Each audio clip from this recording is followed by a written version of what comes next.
ولا تخزني يوم يبعثون يوم لا ينفع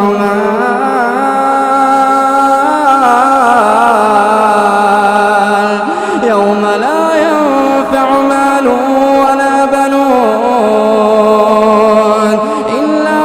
من أتى الله بقلب سليم وأزلفت الجنة للمتقين وبرزت الجحيم للغاوين وقيل لهم أين ما كنتم تعبدون من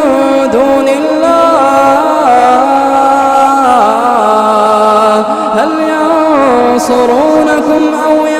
ينتصرون فكبكبوا فيها